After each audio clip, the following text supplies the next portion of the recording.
stupid, ridiculous. You do your fighting in the ring.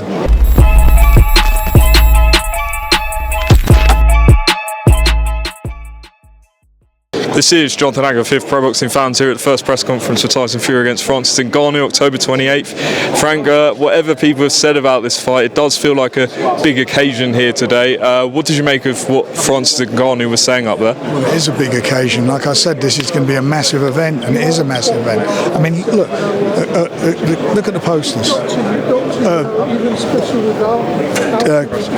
The lady who done the designs for this, she's won Oscars for dress and so forth. And you look at the photographs, it's the same thing with the cameraman and everything. It's all top drawer stuff, and this will be a huge event come on the 28th. Well, it's a huge event today.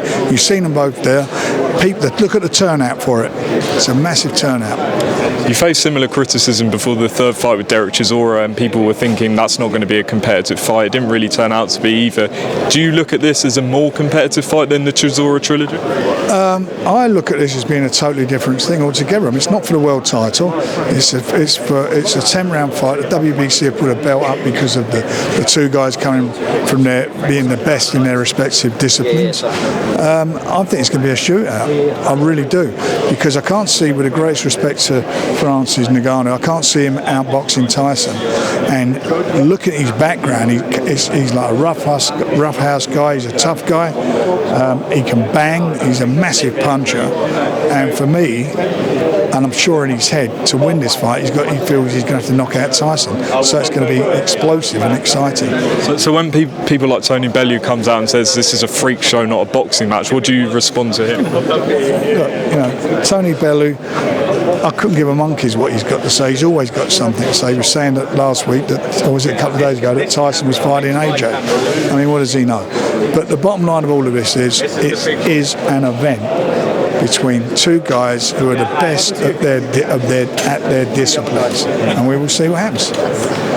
It just kicked off out there between Wardley-Adeleye and Fabio. Wardley, your reaction to that? Well, I didn't see it. I've been told upstairs, because they were supposed to be at the press conference, and unfortunately I think it was Fabio got a cut, sustained a cut. Stupid, ridiculous. You do your fighting in the ring. That's why all these things, all these nonsense that goes on press conference, that is what I always say. It's going to happen one day. Someone's going to get a cut. Is that now just, we'll see what happens with that? Well, I don't even know. I don't know how bad it is or not. He's got a cut, and we'll see what happens. And then, obviously everyone's, Eddie Hearn's been saying about drug testing and calling promoters out if they haven't had drug testing. That's bollocks. I mean, we test fighters regularly. I mean, this is some nonsense that he comes out with. What, does he think that anybody else tests fighters? All boxers get tested, or all championship fights get tested by UK. We sign up. We don't use anybody else other than VADA for the big fights. This fight is VADA. They sign up.